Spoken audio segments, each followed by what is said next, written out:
Welcome into another episode of the Sports Authority Gurus podcast. I am your host, Keegan Russell.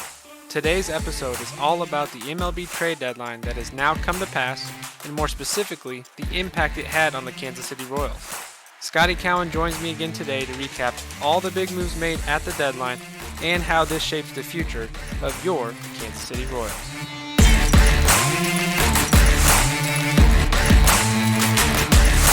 All right, guys, we are ready to get going talking about the trade deadline. With me today is my friend Scotty Cowan, who was with us the last time we did a episode on the Royals and baseball. So let's bring him in. Scotty, how's it going? Pretty good. I'm glad to be back. And there's been a lot of stuff going on in baseball at the trade deadline and some things going on with the Royals too. So I'm excited to talk about all that. Yeah, it's been quite the last couple of days have been super busy with trades, moves, all that sort of stuff. But I do think it is good for us to start off just kind of taking a quick moment to recognize Vin Scully. Rest in peace. He passed away this week at the age of 94. Probably the most iconic broadcaster in baseball. He's been calling games for the last 67 years for the Dodgers, beginning back in 2015. He retired a couple years ago, but he's still been out and about doing a bunch of stuff. So sad day for baseball there, losing a super iconic voice. He was very instrumental in a lot of changes in the league over the years. Big advocate for a lot of the black players back in the day. Had a very strong relationship with Jackie Robinson, of course, being a Dodger. And then later on in life, he was very well connected in the LA area. So he did a lot of stuff with Kobe. Rest in peace, Kobe. So just a tremendous guy. Baseball will never be the same without him, of course, but he definitely left a huge legacy for other broadcasters, commentators, play-by-play guys to follow. So as a Royals fan, didn't listen to Vin Scully a whole lot, but I think he really set the tone for what high quality broadcasting looked like. And we, of course, get Denny Matthews, Ryan Lefevre, who follow up with that. But shout out to Vin Scully there. He will be remembered and he will be missed. So just want to take a moment to make sure we mention that. All right, so the MLB trade deadline has now come and passed. At this time, we are looking at Wednesday, August 3rd. So the deadline was yesterday, and a lot of stuff went down. For the last couple of weeks, it was thought to be somewhat of a quiet deadline, maybe a few contenders making a few moves.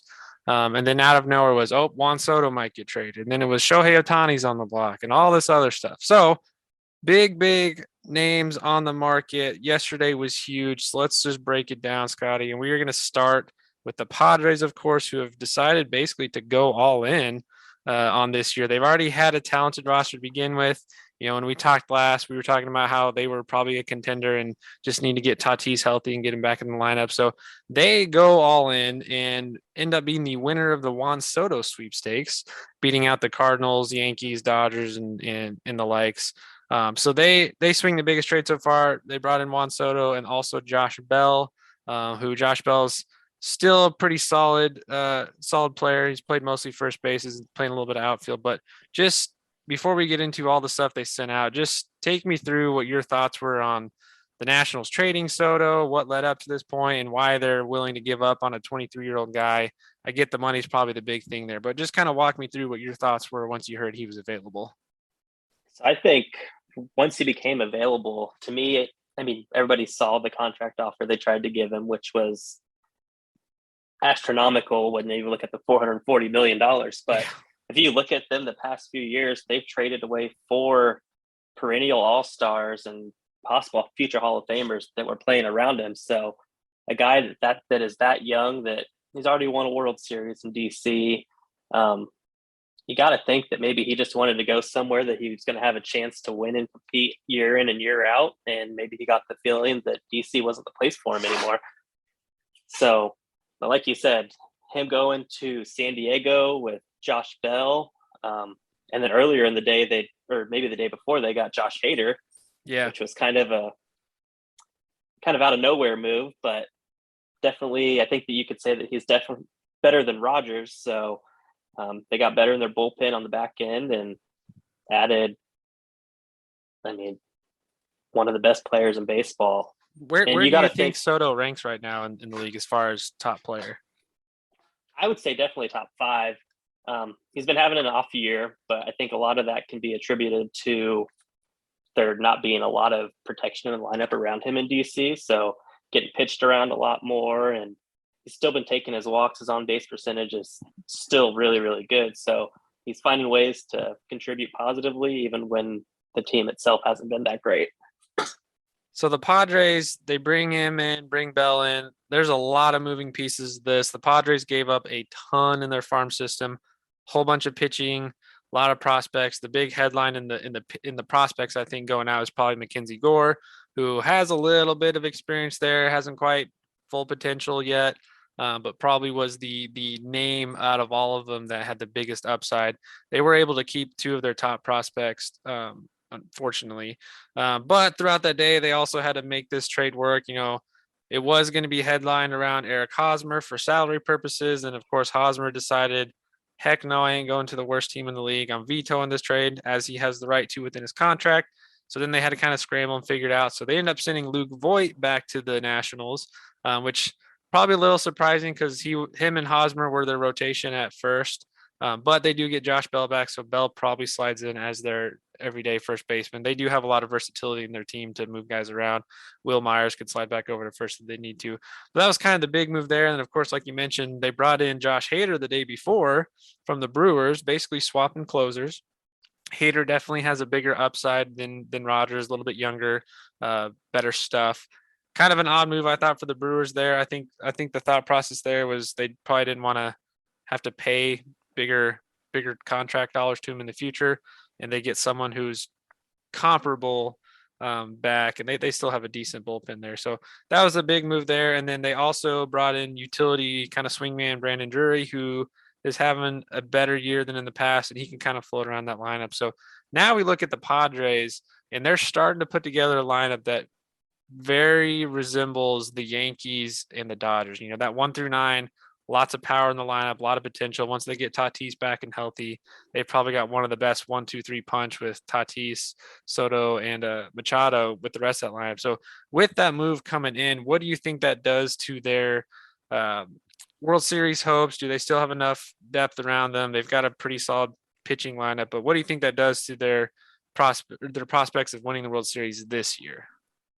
I think it definitely makes it more likely, but I think more than anything, you have to assume that if they're willing to give up that much for Soto, that they're going to do everything in their power to sign him to an extension and keep him there in San Diego with Machado and Tatis in the future.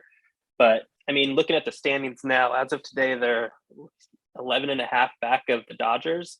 So I don't want to say that the Dodgers have run away with that division, so they're going to be playing in the wild card, but it kind of looks that way. So I think that while it does increase their chances of winning the World Series this year, it also sets them up to compete with the Dodgers in the years to come too. Yeah, I think I pretty much agree there. As we talked in the episode, several weeks back, there's quite a few contenders on both sides of the American League and National League. I think National League probably has a couple more with the Mets, Atlanta, Milwaukee. I think you always got to include St. Louis just because they always get up there, and then LA, San Diego, and maybe San Francisco figures it out. I don't know if this puts them ahead of the Dodgers yet. Like you said, they're at 11.5 back. The Dodgers have been one of those teams that does slide a lot in the second half of the season. Their pitchers they've got a bunch of injuries up and down their pitching rotation. Lineup is still really solid 1-9, but this definitely is one of those big swings you're going for in hopes of it turning into a World Series victory. So hopefully that looks the case. They add Soto to Slam Diego. So next up, let's look at the Yankees. They also made a bunch of moves to strengthen up their roster, which is kind of funny to think about that because their roster is already probably the best in the league, 1-9 lineup. Their rotation is one of the best in the league. The bullpen is one of the best. They have one of the best defenses. The rich get richer. So the biggest move I think they made was probably trading for Frankie Montas to bring into their pitching rotation. But they also brought in Bennentendy from the Royals that we'll get into. And then kind of a surprise move, they brought in Harrison Bader. I wasn't expecting that. I was kind of shocked the Cardinals gave up on Bader being so young, but brought in Bader to kind of be their new everyday center fielder. That way they can move Judge back to right field and save his legs for the postseason. And then they brought in a couple of bullpen arms they're really not going to get into. They're just to add into their depth. They did give up Jordan Montgomery in that trade. with the Cardinals. So the Cardinals got back a starter, giving up a starting outfielder. And then, of course, they moved Joey Gallo later in the day to the Dodgers, which I think everybody saw that one coming. He's had a very down year with them. He's struggled quite a bit. So you move Gallo out, a lot of power, but tons of strikeouts. You bring Bennentendy in, not a big strikeout guy, not a big power guy either, but he gets on base. He hits everywhere. You can move him pretty much anywhere in the lineup. What did you think of the Yankees moves, and what out of those, which is your favorite piece they brought back? I think that the getting Bennentendy is going to be huge for them. It adds another left-handed bat to their lineup. Like you said, doesn't hit for a lot of power, but playing in a short field out there in New York, some of those doubles that he's been hitting all year long in the last couple of years might just turn into home runs. So, but then on top of that, he's a Gold Glove outfielder that, just great all-around player. So I think that's probably the biggest move for him because, like you said, they're pitching, their bullpen. I think that they have enough guys that can get deep enough into the games, and when it comes to playoff time, that their bullpen can kind of handle it from there. So, especially now that they've added a couple more depth guys too. So you were recently in New York and got to catch a Yankees game. What was that? Tell us, what was that experience like? I know that for you, that was your first time being there. I myself had never been there, hope to one day. But what was that experience like being in Yankee Stadium? So I sat out in the right field bleachers on a Sunday day game right before the All-Star break. Yankees Red Sox. That was the game that was Garrett Cole versus Chris Sale. Looked like it was going to be great. Chris Sale, first inning, unfortunately gets hurt, and Yep. this guy just can't catch a break. But I don't know if I got the full Yankees Red Sox experience with the game getting so out of hand early on, but I will tell you one thing though, those fans wanted Joey Gallo gone. Yeah. From the moment he came into the field out in right field, the bleacher creatures, as they call themselves out there, were letting him have it. So I think that there's probably nobody more glad to be out of there than him himself. So Yep. I'm sure they are thrilled seeing him move on.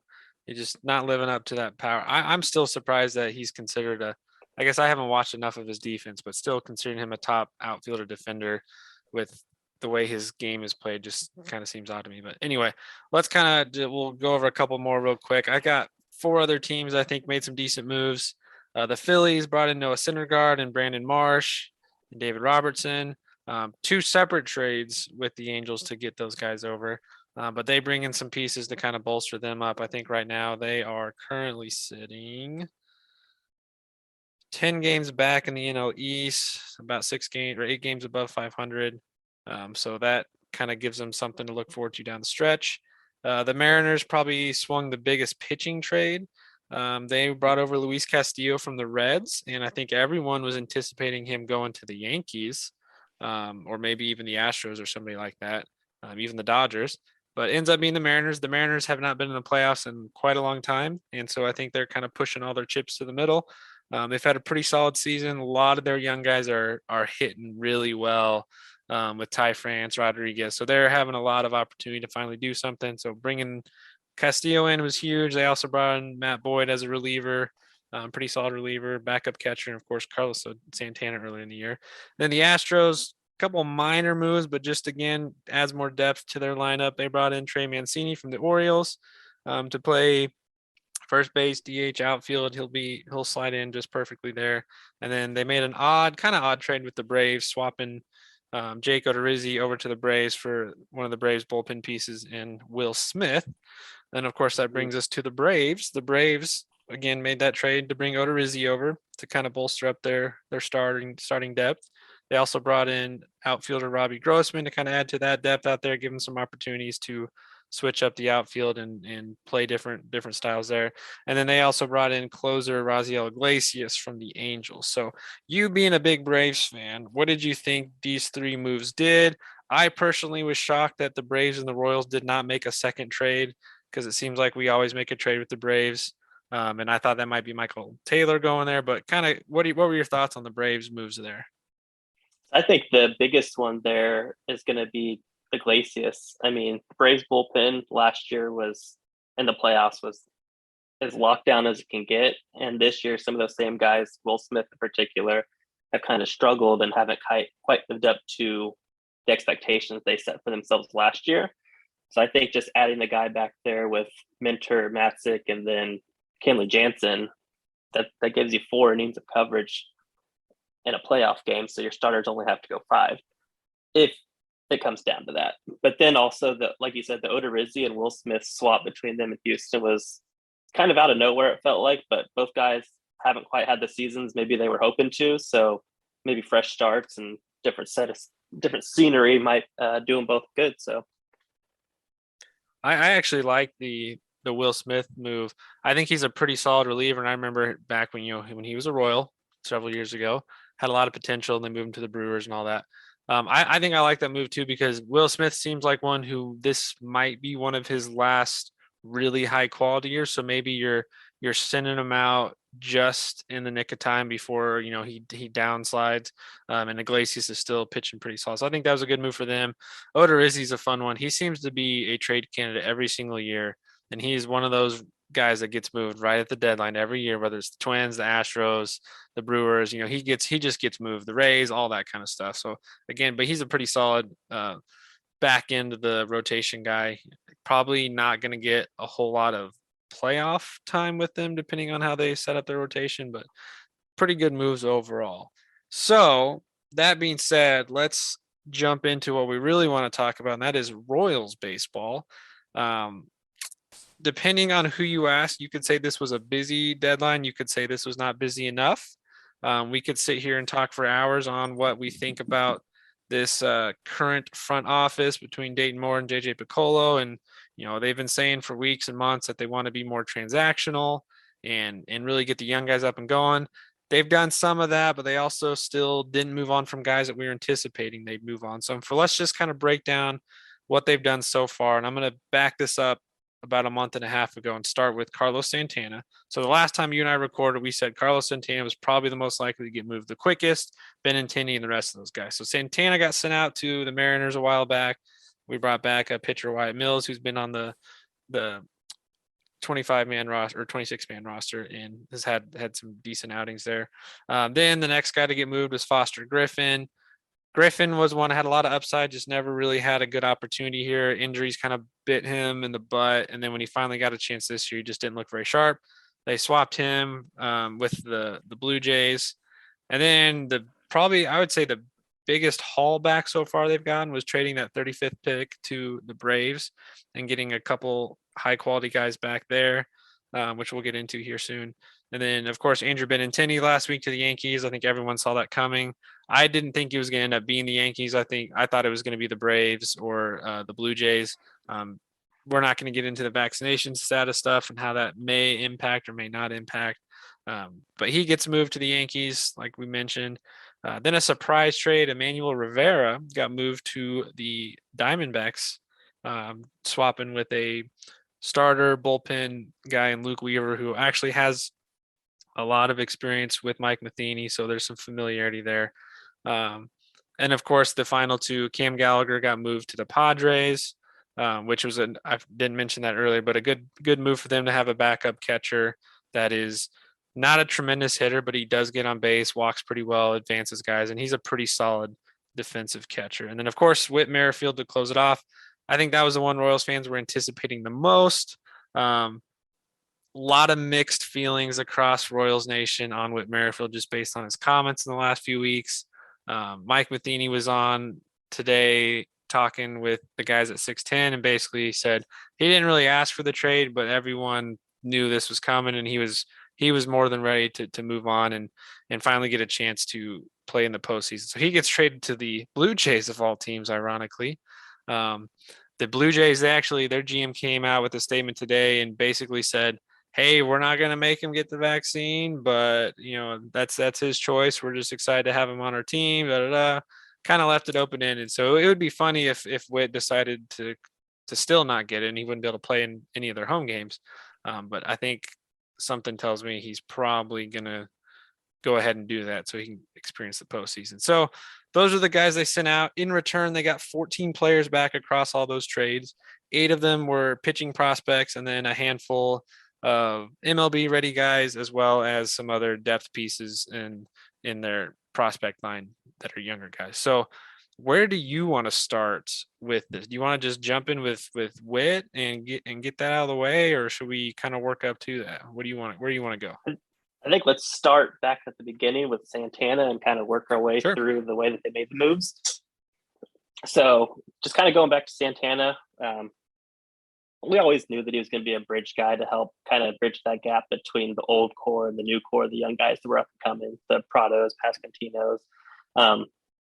And then once they were ready to get here, then it's time to move on from him, whether it's trade deadline or, into the season. And so I think that was one everybody saw coming, didn't necessarily know where he was going to go, but with the Mariners starting to win some games and having some injuries with Ty France there for a little bit, they needed a solid first baseman that could come in and provide depth and also play immediately. And so with Santana starting to kind of find his swing and looked like he was getting back to more what he usually is, his track record, it just kind of made sense just to move on from him, get at least a little something in return and see what happens from there. Yeah, getting Wyatt Mills back, he's kind of an interesting guy. He's gotten a decent amount of time on the big league roster this year. Kind of has that weird arm angle, sidearm slot. So we'll see what he does. I don't know how much of a long-term option he is for anything, but I think you pretty much got what you needed to from Santana. Had a down year, but provided great leadership. But at the end of the day, he was taking at bats away from guys that needed it more, and you were able to move him for something more than just cash. So I was all on board with that. Again, I kind of was shocked it was the Mariners early on. I thought it would be someone else that needed him more as like a bench bat. But I think that day they made the trade, that was when Ty France got put on the injured list. So makes sense there. I'm going to skip over Foster Griffin because that was just a 1-for-1. The guy they brought in, I don't know if we'll ever hear his name. I mean, I didn't write his name down, but I don't know if he'll ever become anything. So let's go to the pick with the Braves and that swap there. So the Royals trade their 35th pick of the draft, that was this year, over to the Braves, and they got back their top prospect, Drew Waters, an outfielder. They also brought in a pitcher, Andrew Hoffman, a 6'5", 210 righty. He was relatively higher up on their top 30 prospect list, but solid guy there with starter potential, could be a good reliever too. And then if I'm not mistaken, and I may be messing this up, but they also brought over third baseman CJ Alexander, who younger guy, a lot of power, strikes out a ton right now, but a lot of power upside. So I thought that was a fantastic trade. I was a little surprised that it's a trade the Braves made. I thought that in that case it was setting up something else, but this just kind of seemed like they had a couple guys that just weren't quite as developing as quickly with their timeline, and so this was a way to fresh start, new scenery, and get them going. So what did you think of that move, and what are you looking forward to out of those three coming back? Yes, I think you kind of summed it up pretty well there too. I mean, Drew Waters was a guy that was one of their top prospects, if not their top prospect, the last couple of years or so. Kind of got off to a slow start this year, and then with the sudden emergence of Michael Harris for them, bringing him up to the majors, seeing the things that he's done, you can't replace him no matter how good you think Drew Waters might be in the future. So just kind of trading him while he still has a lot of trade value, giving him a chance to get out of there, go somewhere that he might be able to have a chance to work his way into a big league roster. And, the last few weeks with him playing in the minor league system for the Royals, it looks like that change of scenery might have been just what he needed. So I think the Royals did pretty well with that one, even if only one of those three guys works out and makes a big league roster. I mean, you still never know what you're going to get with one pick. So I think turning that into something that you kind of at least have an idea of what they're capable of with Drew Waters and the other guys is a big pickup for the Royals there. Yeah, and Waters, like you said, he's been tearing it up since he got here. And maybe it's just the slight changes in their hitting system here or something, but he's pretty sure right now he's hitting close to 300. His OPS is over 350, or I'm sorry, his on base percentage is over 350. I think his OPS is north of 800 right now. So it's probably just a matter of time before we see him up on the big league roster for the rest of this year, given other things that may happen down the road. But he's been solid there. I think Andrew Hoffman is the other one I'm excited about. he's a big guy, like 6'5". That's a pretty good size for a pitcher, and he's got good stuff. If he can if he can keep improving on his command and control, I think he's a guy that could be competing for a starting spot in the next 2 years, if not going into camp next year. Yeah, when you're that size and you can throw hard, I mean everyone wants that. And then CJ Alexander, I don't know too much on him yet, other than the fact that, like we said, he's a big bat, very high power guy, but has a lot more to develop as far as contact hitting and reducing the strikeouts. But overall, pretty good haul there. You get 3 guys instead of drafting 1 guy in this year's draft that you may not see for 6 years. So a good move there. Then that brings us into Andrew Bennentendy, moving him to the Yankees.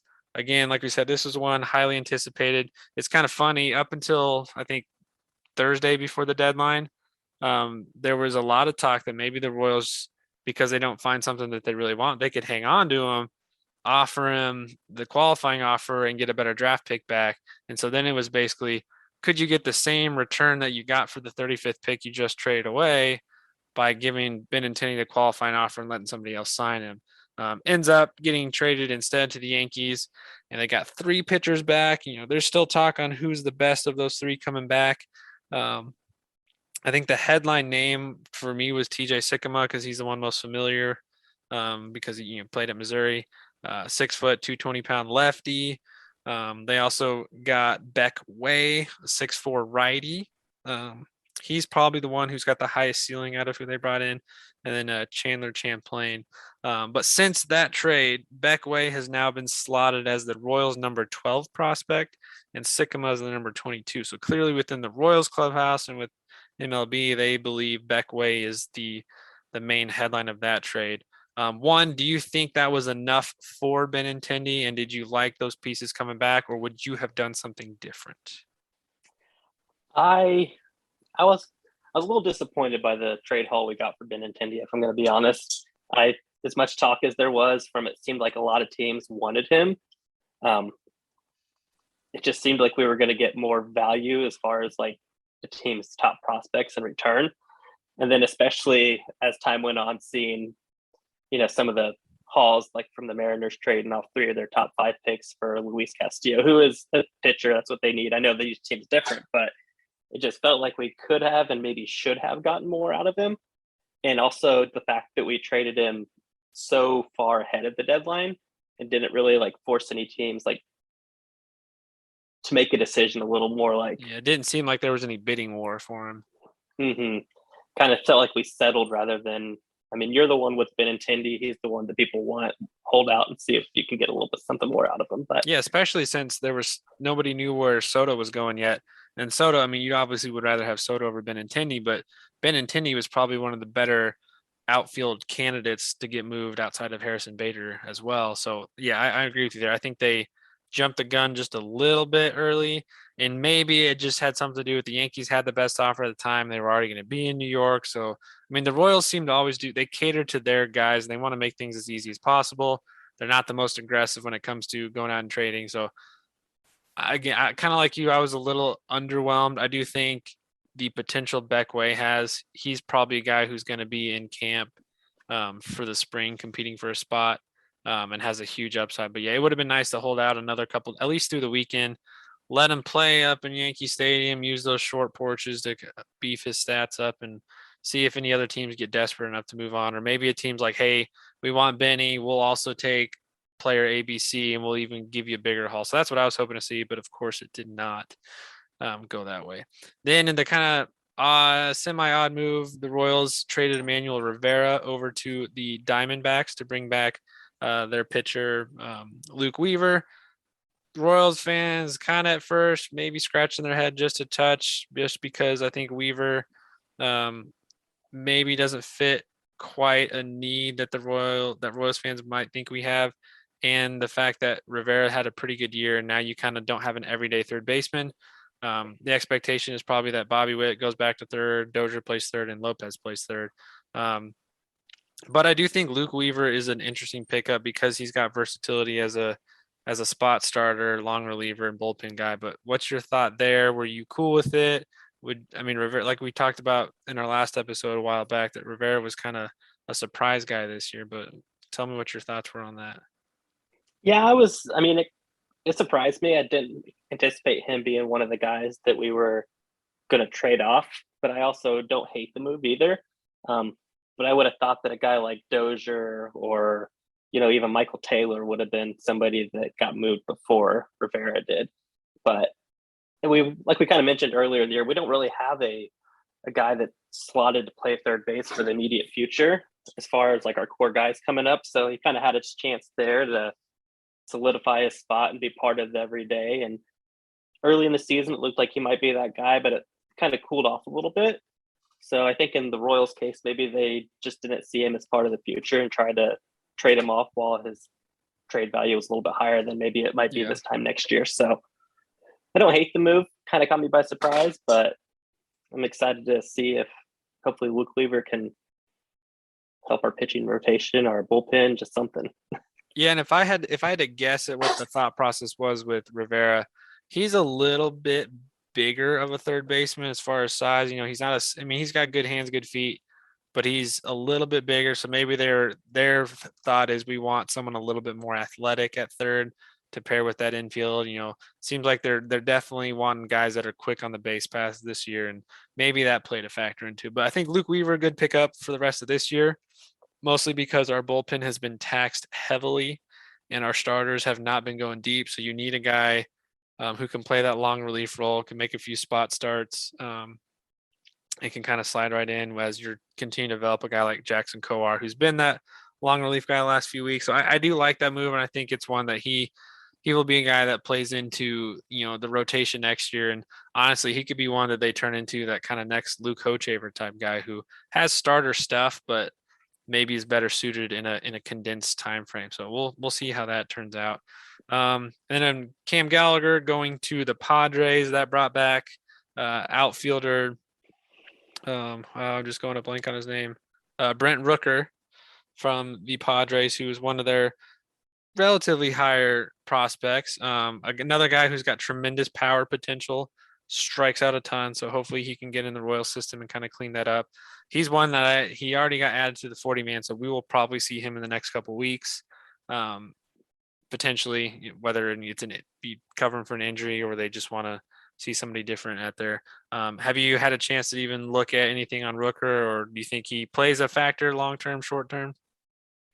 So I mean, I was looking just earlier today at his minor league stats this year. 272 hitter, like you said, a decent amount of power with those 19 home runs and 55 RBIs. So I think that especially in that case, Cam Gallagher might not really have a spot here now with Salvi coming back from the IL, and then obviously Melendez as your backup catcher who can move around and play different positions in the field. But give Cam Gallagher a chance to go play for a team that is competing for a chance at the playoffs, and see what you can get with Rooker, especially with that power, something the Royals seem to usually struggle with. If you can bring a guy in that can drive in some runs for you in the middle of that lineup for the years to come, guys like Bobby Whit, Melendez, and even Nicky Lopez can get on base a lot. So I like that move a lot, actually. Yeah, Gallagher's one. I was kind of shocked he didn't get moved earlier. Probably though, mostly because Salvi wasn't healthy. But now he gets a chance to participate in the postseason and hopefully have an opportunity to go win a World Series.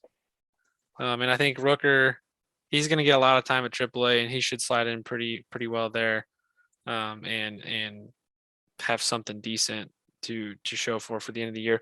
That's why I am kind of upset that the league took away the expanded rosters for September, because that's the best chance to see all these guys come up, and now we don't really get that. But that's the way the league is going now, so we don't know when we'll see him. But he could be a factor down the season and going to next year. So pretty good. Now we got one more big trade that we're going to dive into. The NFL regular season is almost upon us, and that means it's almost time for fantasy football. And if you're like me, you're doing all your research right now, crunching the numbers, tweaking your draft strategy, doing mock drafts, looking at these top lists and prepping for the upcoming season. Well, I want to help you out as best I can and offer you some fantasy strategy. So join myself and a roundtable of my other co-hosts and guests as we get you prepared for your fantasy season and upcoming drafts. We will be dropping multiple episodes throughout August to help you build a winning fantasy football strategy and share our own insights on how you should draft the best team possible and how we think we can draft the best team possible. So be sure to follow us on Twitter and Facebook to stay up to date on all of our upcoming fantasy football episodes. Subscribe to us on Podbean, Spotify, iHeartRadio, and on YouTube so that you don't miss out on any of this. So it happened. Whitmerfield is the last big domino that we're going to talk about for the Royals. And they did trade him. Surprisingly, it ended up being the Blue Jays of all teams with the vaccination issues there. But Whitmerfield gets traded. And I want to start with, Royals fans, regardless of how you feel about his comments and anything he said there, I think all of us need to just take a moment, pause, and just thank him. He has been outside of Salvi, he's been probably the only other consistent bright spot since the last World Series run. He's been probably our team's best player in that time.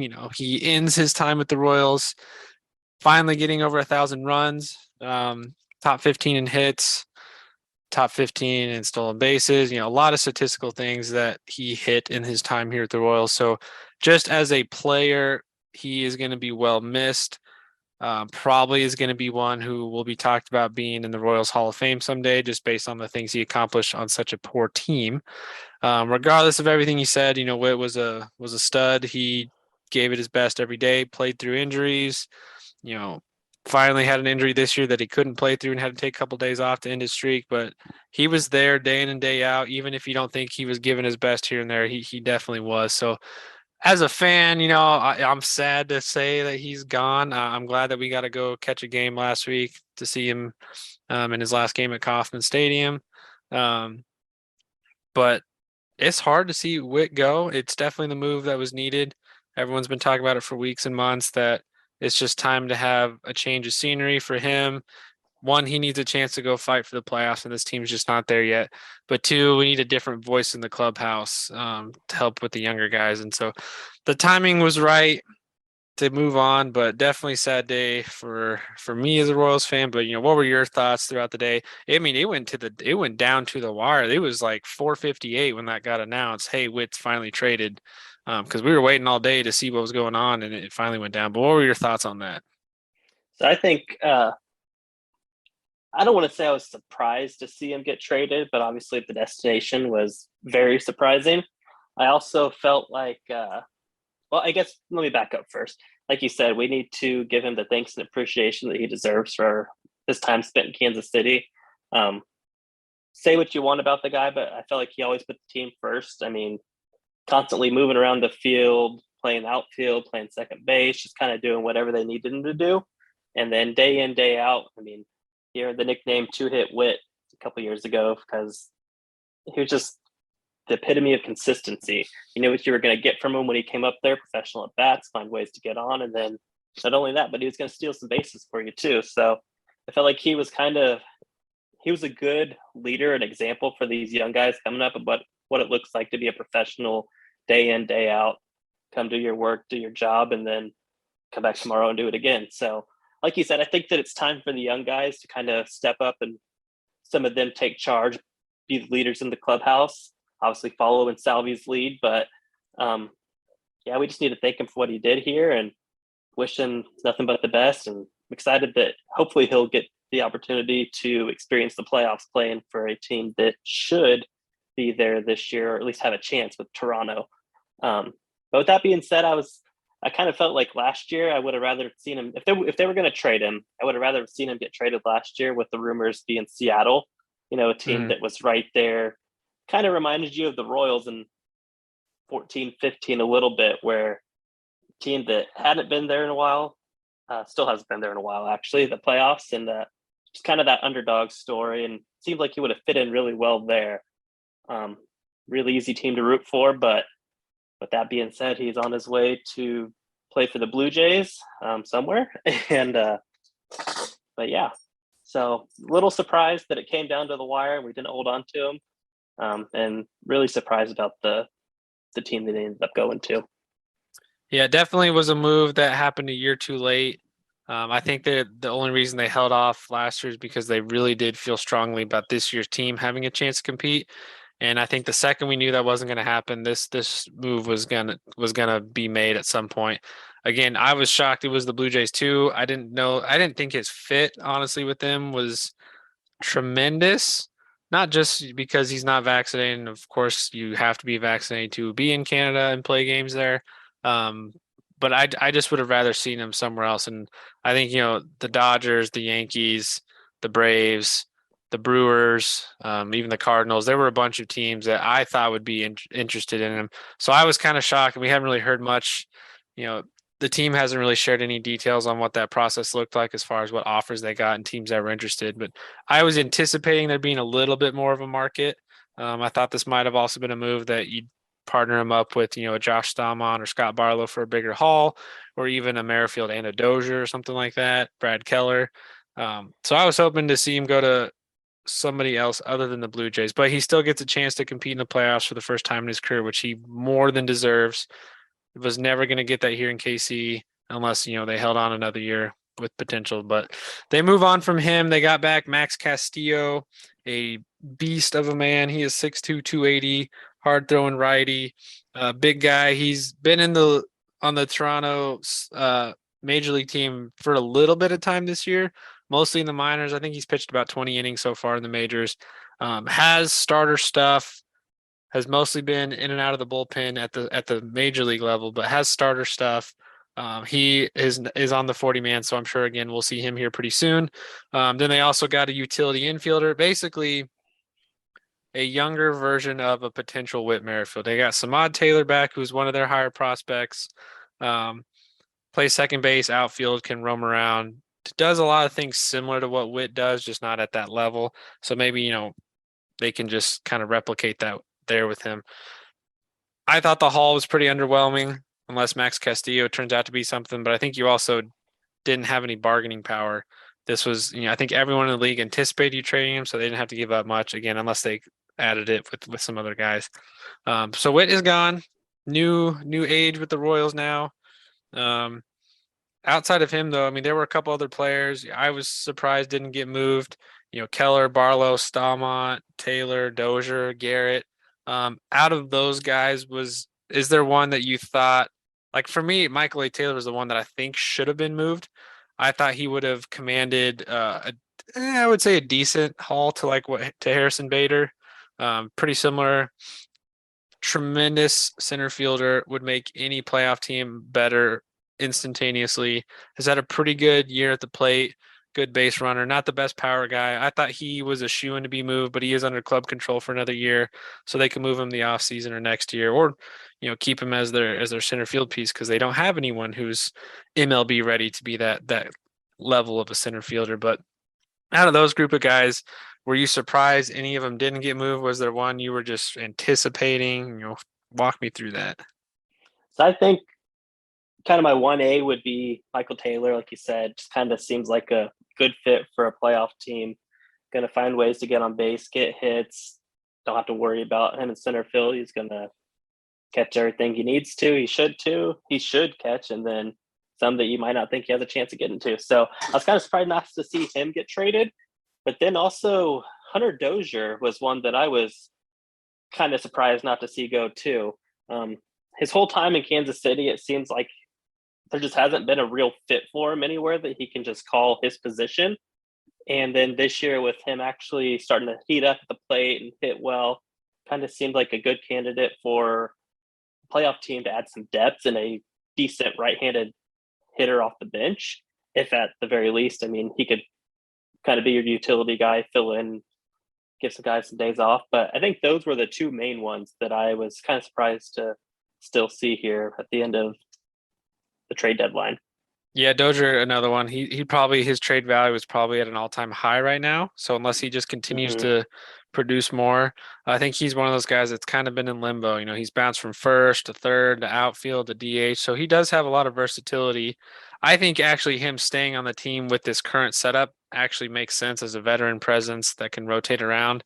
But yeah, he would have been a good bat for other teams to pick up and move around. I'm wondering if the worry there was he's not owed a lot of money. but he's got, I think, like 4 years left on his contract at about $6 million a year. So unless he's consistently going to hit above 250 and get you 15 to 20 homers, maybe other teams are like, I'd rather go spend 2 million on a bench bat than 6 million on a bench bat, unless it's a team that wanted him in the lineup. I thought, the Reds would have been an interesting team to move for him, kind of as a backup to Joey Votto / replacement. For some reason, I just felt like the Reds would have been a good fit for Dozier, but they don't move on from him. Keller, there was a lot of talk. There were definitely teams interested. JJ Picollo spoke today and basically said, we like Keller a lot. We were talking with teams, but we had a very high expectation of what we needed back to want to consider moving him. Again, he's under club control, and they believe he's that leader they need in the rotation going into next year to keep around. Barlow was probably the biggest surprise overall from the rest of the league. A lot of relievers got moved day of, closers back into the bullpen guys, and Barlow's definitely right up there as one of the best in the game. So that was kind of shocking. But again, he's under club control for several more years, and the Royals bullpen is trash right now anyway. So if you move on from him, who else do you throw out there? He could still get moved in the offseason or later. And then I think Garrett hasn't had a great year, but hasn't been terrible either. I think the rest of the league just looks at the Royals players and just says, they might make us marginally better, but not enough to really spend time going after. So where does that leave us now? So we kind of talked on a little bit of who they brought in. I'm just going to mention a few of these big prospects right now because of the prospects they've brought back so far. 6 of them have now been slated in the Royals' top 30 prospects. And that list is going to change too, because right now, Vinny and Prado are at the top of it. And once they hit their game limit, they'll be taken off that list. So everything will jump around a little bit. But right now, you've got Vinny and Prado at 1 and 2, and then Asa Lacy 3, Nick Lofton 4, Frank Mazzucato 5. So that list is going to change in the next couple of weeks as Vinny and Prado get bumped off, as long as they stay on the big league roster. So looking at the guys that brought back, the highest ranked one so far would be Drew Waters. He's slotted at number 8 right now, and with the way he's been playing at the triple league level, he's probably going to be a top 5 prospect here in the next 2 weeks, and very well maybe on the MLB team here soon, because he's just been tearing it up. And now that you move on from Whit, that's one less outfielder. Yeah, they kind of have a log jam still as far as figuring stuff out, but Kyle Isbell has not been impressive. Edward Olivares is still on the injured list, so maybe Waters gets an opportunity to play for a couple weeks there. Then Beck Way is the next guy highest up on that list. He slides in at number 12. Again, we kind of touched on him earlier, but he's sitting at number 12. Then Max Castillo slides in at 13. Again, he's probably the one that he will be on the big league roster within the next week and a half, I think, after they move some guys around and whatnot. And then TJ Sycamore slides in at number 22, a little bit lower than I was hoping he'd be, because he was about that same on the Yankees prospect list, but the Yankees have better prospects than us. So kind of surprised he's that far down, but maybe he can work his way up. Then Samad Taylor that they got back in the Merrifield trade, he's at number 23 right behind Sycamore. Again, he might be one that gets enough playing time early on that he could slide back up. And then last but not least, Andrew Hoffman at number 28 in the prospect list for us. So out of that group, which of those prospects do you think has the highest ceiling, and which one do you think we will see the soonest on the major league roster? I think with Olivares being hurt, Kyle Isbell not really doing anything other than not doing anything to kind of solidify his spot in the starting lineup. I think Drew Waters, if he keeps hitting the way he is, might be a guy that we see really soon. And then also with our pitching struggling so much, I mean, maybe one of those guys, like you said, the Castillo or something like that, gets a chance to come up. And at this point, we're not playing for anything this year. We're just kind of trying to see what we have going forward. So this is the time where you can afford to give some of those guys a shot and see what you have in them and kind of start preparing a little bit more for next year. Yeah, so that you kind of just led me right into the last stuff I want to talk about, and that is, what are our rest of the season expectations and hopes? I think for me, it's now the Royals are putting out a lineup that is more than half of the starting 9 is either rookies or guys under 25, pretty much with Salvi and Dozier and Taylor being your veterans, and then the occasional, for whatever reason, Ryan O'Hearn gets an at bat.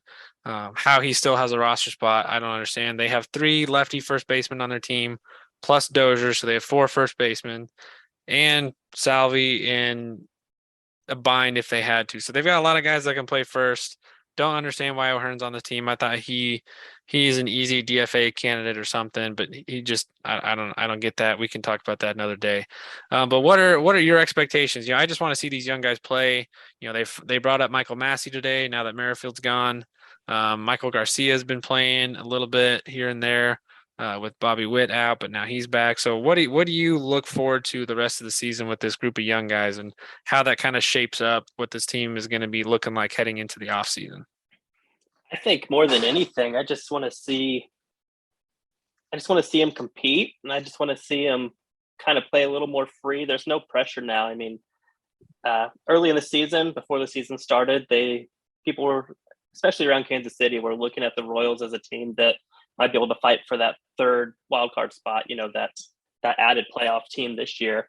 And once the season got going, and it was clear that wasn't going to happen, then the next thing was trade deadline. Who's leaving? Who's coming in? What's the team going to look like? So now that we've kind of reached that point, I think this is the time where if you're Matheny or Eldred or anybody in the front office, you keep that young pitcher out there a little bit longer just to see how he handles that third time through the lineup. If he gets into trouble, don't just hand it off to somebody else. See if he can get out of it himself. This is a chance that you can build some confidence, instill some confidence in them, let them know that you trust them, things that they can do, and that even though the Royals aren't great this year, they're still a major league ball player for a reason. So I think just letting them play freely and just seeing what you have and prepare for next year.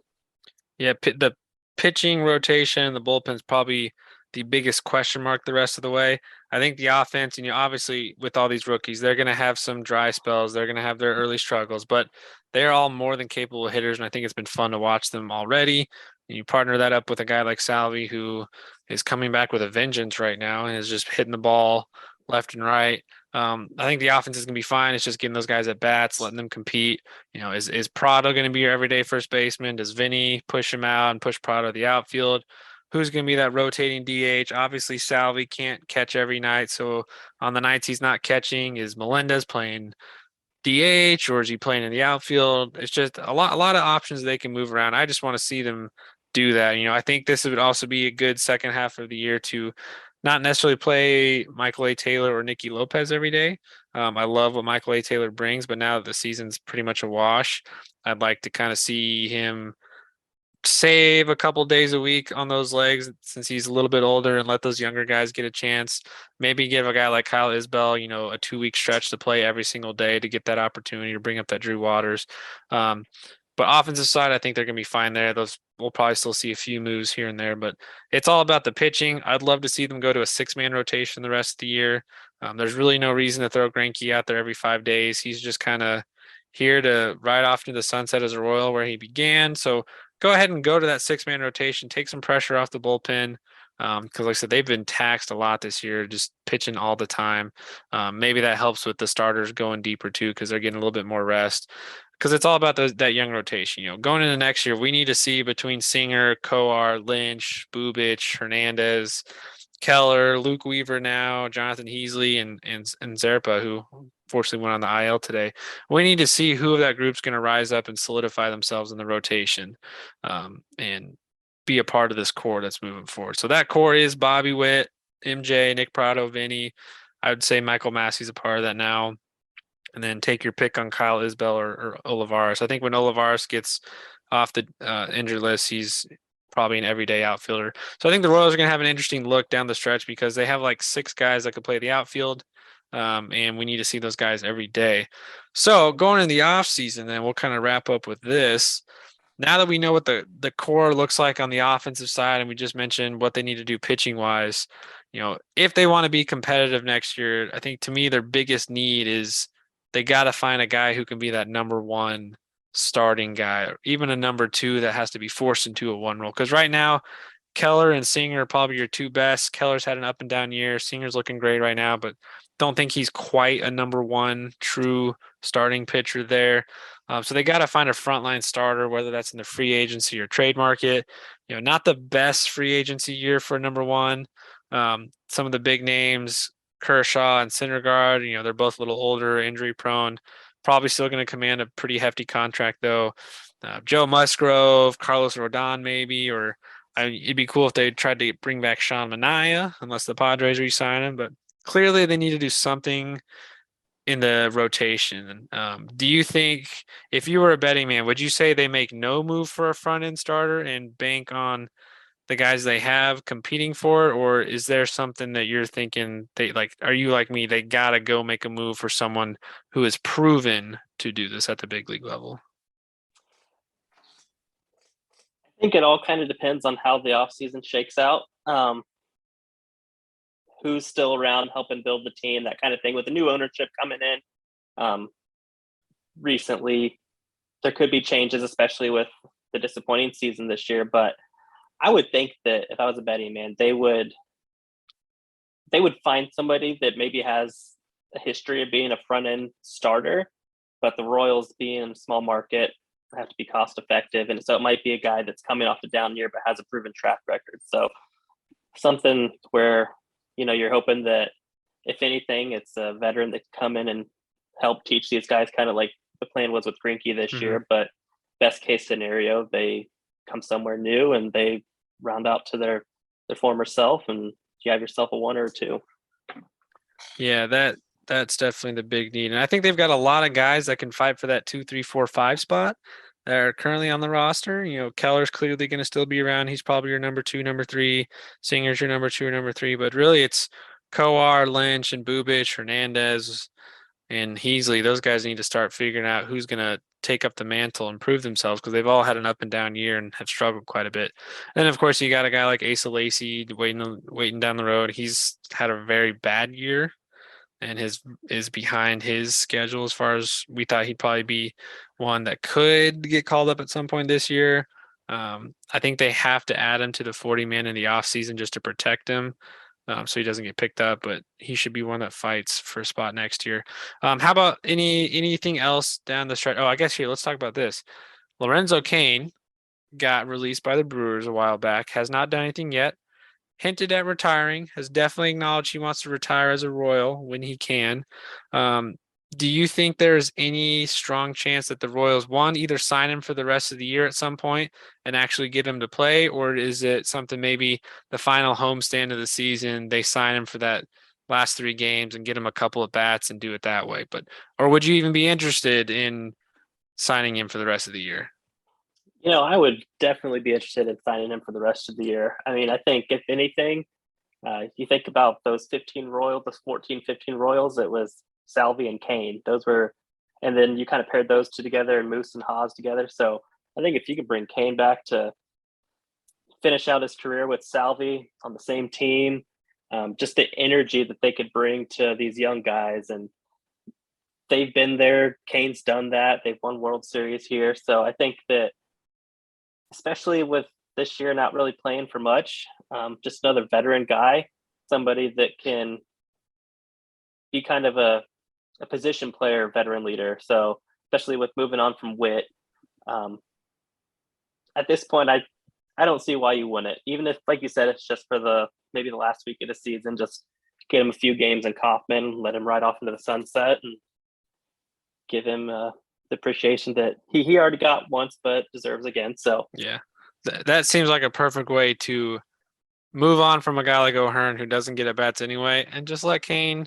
He can be on the bench. He can be in there having fun in the clubhouse. Get him 1 or 2 games a week, and let him have his time. And if not you're much. if you're the Go I ahead. was saying, if you're the Royals, I don't know that you could bring any more excitement to the team this year than if you were to bring Lorenzo Cain back. I mean, Yeah, one of the most beloved Royals of our generation. So yeah, that'd be a lot of fun to see, and I'm sure that'd be an easy way to get fans to games late in the year when they're probably not going, since there's not a lot to look forward to.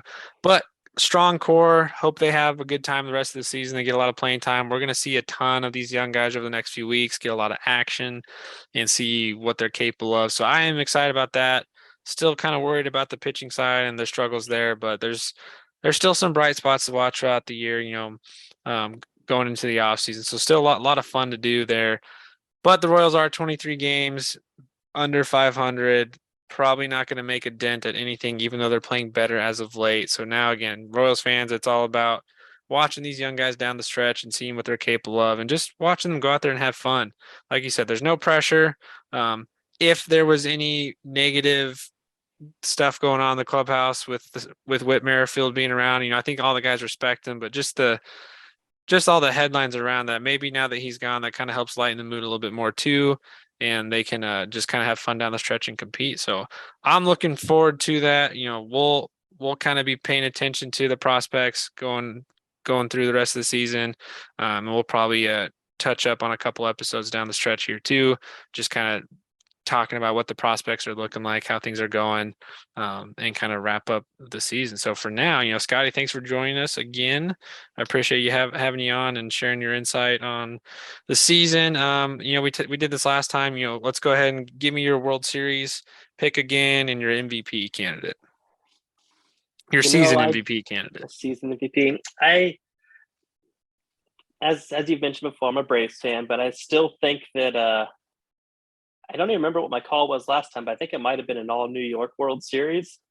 And especially after watching the Subway Series that took place about a week ago in at Citi Field between the Yankees and the Mets, I think that the Subway Series, World Series, is not only would be great baseball, but it's definitely a possibility. And as a Braves fan, I hate to say it, but I think the Mets might get there this year in the National League. Yeah, I'm still with you there. I'd like to see the all New York, as much as I hate the Yankees, but I think that would just be an interesting New York. Both teams are having the best years they've had in a long time, and a lot of pitching, a lot of star talent. I think that'd be a fun series. And then as far as MVP for the regular season goes, I know Aaron Judge is doing the things that he's doing. Obviously, saw a graphic the other day that he has the same amount of home runs as Barry Bonds did during his 73 home run year at this point as far as games played. But I still look at a guy like Shohei Ohtani and what he brings to the Angels, even though they're underperforming and have really struggled this year. But just being one of the best pitchers in the league while also being one of the best hitters in the league. Kind of feels like he might have set the bar a little too high for himself last year, though. But if I were to pick an MVP, which I don't get a vote, it would probably still be Shohei. Yeah, I think it's still got to be him because he can do it both ways at such an elite level. I think if Judge somehow cranks it up even more and breaks the home run record, then obviously I think you got to give it to him. But Ohtani is just, what he's doing is incredible. And I think what hurts his case though is nobody gets to see it. The Yankees are always on TV, and the Angels, you're in bed by the time they're on. But Ohtani's my guy. Well, Royals fans, that's enough for tonight. Once this episode drops, please share your thoughts with us. We'd love to hear your comments as far as how you felt about the trade deadline. Should they have done more? Give us your feelings on the guys that did move on. Maybe share with us what you're looking forward to seeing most down the stretch. Again, you can find our episodes on Podbean, Spotify, iHeartRadio, and YouTube. Wherever you're listening from, please like it and subscribe. Share with your friends, and like I said, please leave us your comments. You can also hit us up on Twitter at The Sports A Gurus and on Facebook at The Sports Authority Gurus. Until next time, guys, thank you, and we will get at you later.